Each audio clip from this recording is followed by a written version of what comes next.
बिस्मिल्लाहिर्रहमानिर्रहीम। नेकियां करते जाओ और दरिया में डालते जाओ, जब तूफ़ान आएगा तो यही नेकियां कश्ती बन जाएंगी। इल्म के साथ अमल और दौलत के साथ शराफत ना हो तो दोनों बेकार हैं।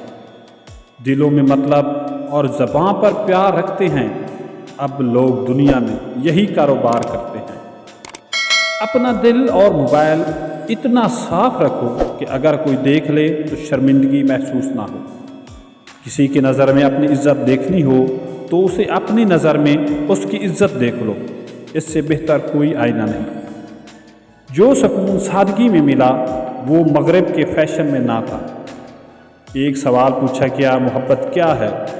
जवाब ये मिला कि जब इंसान बहुत ही गहरी नींद में हो और उसके कानों में अज़ान की आवाज़ आए और वो अपनी नींद को छोड़कर अल्लाह की नमाज पढ़ने के लिए खड़ा हो जाए, ये है सच्ची मोहब्बत। बेज़ुबां से हमदर्दी इंसानियत की पहचान कराती है। कभी उन्हें दुख ना देना, वो बिना लफ्ज़ों के दुआएं देते हैं। हमेशा खामोशी इख्तियार करने वाले बेज़ुबां नहीं होते, वो सब्र की मदद लिया करते हैं। दिल के मासूम और नाजुक होते हैं, वही लोग उदास ज़िंदगी गुजारते हैं।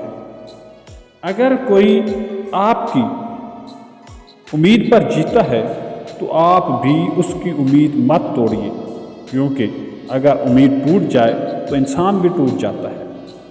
जो ईमान तुझे घर से उठाकर मस्जिद तक नहीं ले जाता, वो तुझे पुल सिरात से कैसे गुजारेगा? जो दूसरों को इज़्ज़त देता है, असल में वो खुद इज़्ज़तदार होता है, क्योंकि इंसान वही दूसरों को देता है जो उसके पास होता है। सबसे बड़ा गुनाह वो होता है जो करने वाले की नज़र में छोटा होता है। याद रखना, ज़िंदगी एक कफ़ील है, इंसान एक खिलौना है। खिलौना कितना ही खूबसूरत क्यों ना हो, वो एक दिन टूट ही जाता है। जब तुम्हें खुशियाँ मिलने लगें तो 3 चीज़ें याद रखना। नंबर 1 अल्लाह को, नंबर 2 उसकी मखलूक को, और नंबर 3 अपनी असलियत। खुदा हाफ़िज़।